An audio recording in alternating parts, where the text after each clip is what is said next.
नमस्ते दोस्तों। तो आइए बात करते हैं कल मार्केट कहाँ जा सकता है। सबसे पहले बात करेंगे निफ्टी 50 के बारे में। जैसे कि ये डाउनवर्ड स्लोपिंग जो चैनल था, इसे निफ्टी ब्रेक कर चुका है और सक्सेसफुली ऊपर सस्टेन भी कर चुका है।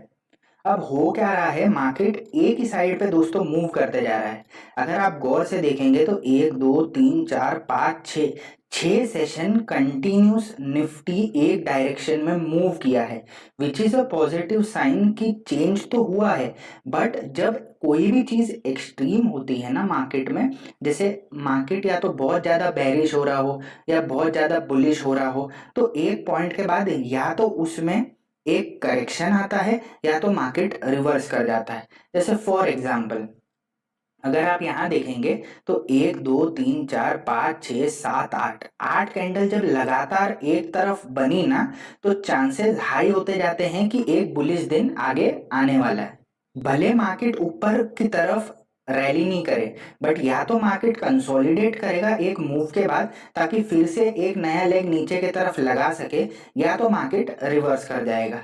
Both the conditions are possible. जैसे फिर से थोड़ा पीछे जाके देखते हैं, जैसे एक दो तीन चार पाँच छः, जितना एक डायरेक्शन में मार्केट जाता गया उतने चांसेस बन गए कि मार्केट एक रिवर्सल दे सकता है। तो सेम इस सिनेरियो में भी अब मार्केट ये लेवल के नजदीक आ गया है, थोड़ा सा बाकी है। तो इसका मतलब ये है, it's a very good point कि यहाँ पे मार्केट रेस्ट करे थोड़ा सा, फिर से अपना मोमेंटम बनाए एंड नेक्स्ट लेग में ऊपर जाने की कोशिश करे।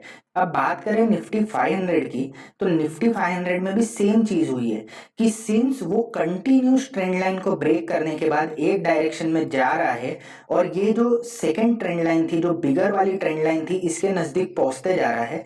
And this is the same level जहां से ये रिसेंट सेलिंग आई थी। तो so this is a very good point जहां पे मार्केट रेस्ट कर सकता है।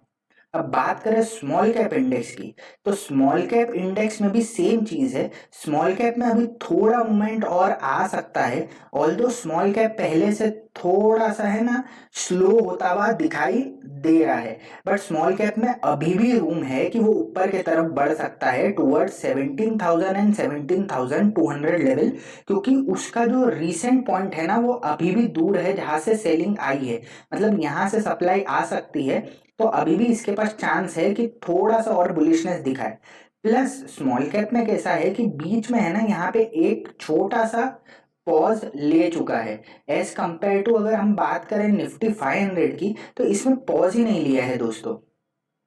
ये डिफरेंस है। ये छोटे छोटे जो सटल डिफरेंसेस होते हैं ना, यही डिफाइन करते हैं आपका ट्रेडिंग करियर को। अब बात करें मिड कैप इंडेक्स की, तो मिड कैप इंडेक्स में भी आप देखेंगे तो ट्रेंड लाइन के ऊपर पॉज लेके उसे वापस रीटेस्ट करके मार्केट ऊपर की तरफ जा रहा है, और इसका भी जो रिसेंट सप्लाई जोन है वो अभी भी दूर है। तो मिड कैप में भी अभी बुलिशनेस और थोड़ी आने के चांसेस है बिफोर एनी फर्दर कंसोलिडेशन। अब बैंक निफ्टी की बात करें तो बैंक निफ्टी आज 2.5% ऊपर था। अब देखिए ये जो लेवल था इस पे रुकना चाहिए था, रुकने की जगह बैंक निफ्टी एक तरफा ऊपर जाने लग गया है और ये एक और लेवल पे आके खड़ा हो गया है। अब आप देखेंगे तो फिर से, अब गौर से आप देखिए, ऐसा नहीं लगता कि मार्केट एक तरफ स्ट्रेच हो चुका है। अब मार्केट ऐसे ऊपर तो जाएगा नहीं, क्योंकि कोई भी इंडेक्स होते हैं, स्टॉक्स होते हैं दोस्तों, वो एक वैल्यूएशन पे काम करते हैं। जैसे आप फॉर एग्जाम्पल कंसीडर कीजिए, आपके एरिया की कोई पॉश बिल्डिंग है, ठीक है। समझो वहां पे एरिया में भाव 1 करोड़ का चल रहा है। अब कोई 1.5 करोड़ मांगेगा, शायद आप दे दे, पर उसी जगह पे अगर कोई आपसे 10 करोड़ मांगे, 20 करोड़ मांगे, तो क्या आप देना चाहोगे? आप नहीं देना चाहोगे, करेक्ट। आप वेट करोगे कि वो मार्केट की वैल्यू वापस सही वैल्यू पे आ जाए, एंड देन शायद आप प्रिफर करो, क्योंकि आपको वो चीज ओवर वैल्यू लगने लग जाएगी। तो सेम चीज बैंक निफ्टी के साथ भी है कि भले बैंक निफ्टी कंसोलिडेट किया, ब्रेक किया, बट अभी कुछ टाइम के लिए मार्केट एक डायरेक्शन में धपाधप बढ़ चुका है। तो होना ये चाहिए कि मार्केट यहाँ पे रुके थोड़ा, और फिर करेगा ना तो वो और बड़ा रैली देने के चांसेस बढ़ जाते हैं, एज कंपेयर टू अभी ही अगर 2 दिन और बुलिश दिखा देगा तो मार्केट फिर से रीटेस्ट करने आएगा। अब बात करें आईटी सेक्टर की, तो आईटी सेक्टर देखिए, कंपेयर अगर आप करेंगे तो सिंस ये वीक सेक्टर था, जैसा हम इतने प्रीवियस वीडियो में बोल चुके हैं, इसमें आपको कोई मोमेंटम ही नहीं दिख रहा है। भाई ऑटो सेक्टर की बात करें तो सेम ही चीज है, देखिए मोमेंटम कितना स्लो है एज कंपेयर टू उन इंडेक्सेस में जहां पे एक्चुअल मोमेंटम आ रहा है। अब बात करें फाइनेंशियल सर्विस सेक्टर की, देखिए ये भी एक तरफा मूव करते जा रहा है और एक तरफ स्ट्रेच हो चुका है। अब ये ऑल टाइम हाई को अप्रोच कर चुका है और ये दोनों जगह पे यहाँ पे सप्लाई है। तो मोस्टली कल एक कंसोलिडेटिंग दिन होना चाहिए या तो एक रीटेस्ट या रिवर्सल दिन होना चाहिए, ताकि मार्केट थोड़ा सा क्या है ये लेवल पे रुके, जरा थोड़ा रुके और फिर लेग देगा ना, तो मुझे ज्यादा ट्रस्ट होगा कि है ना मार्केट अब प्रॉपर टाइम लेके ऊपर जा रहा है। वरना ये एक तरफे जो मूव्स होते हैं ना, ये जितने तेजी से बढ़े हैं फिर क्या हो जाएगा, ये एकदम से फेड ऑफ हो जाएंगे, तो उसमें मजा नहीं है। अब ये बुलिशनेस दिखा तो रहा है और तगड़ी बुलिशनेस दिखा रहा है, पर देखिए जब मार्केट एक तरफ स्ट्रेच हो जाता है ना, ये देखिए यहाँ पे तो कैसे हुआ, मार्केट फिर उतनी तेजी से नीचे भी आ गया।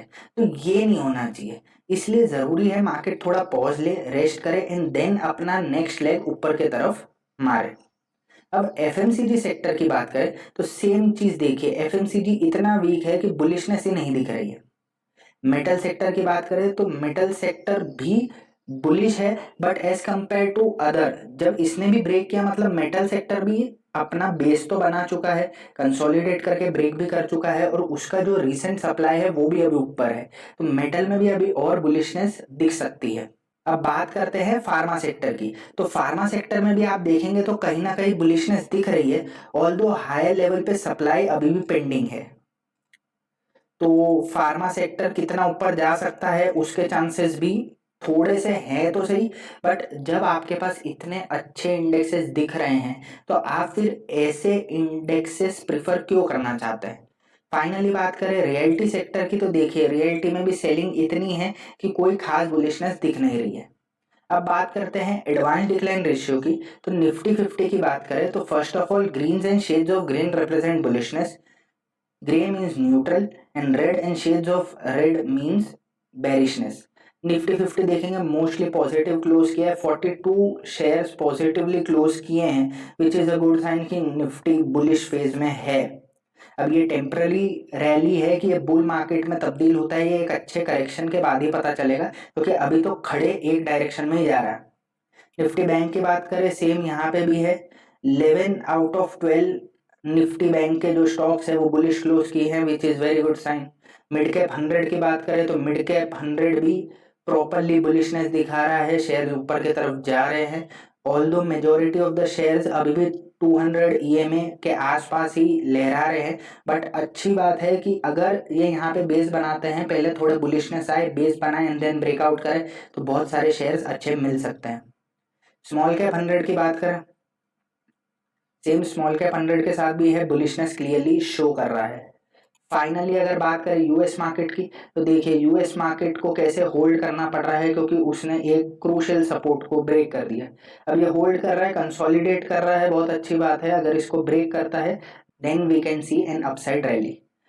फाइनली यूएसडी आईएनआर, देखिए ये जो करेक्शन है ना, जैसा हमने प्रीवियस वीडियो में भी बोला था कि या तो ये रेंज में फिर से कंसोलिडेट हो जाता है, बट इसने क्या किया, रेंज को रीटेस्ट करके नीचे के तरफ ब्रेकडाउन चालू कर दिया है। And that is the reason कि हमें इंडियन मार्केट में धीरे धीरे इन्फ्लोज दिखते जा रहे हैं, क्योंकि जैसे जैसे इंडियन रुपीज अप्रिशिएट होगा, लोग इंडियन मार्केट में और पैसे लगाते जाएंगे।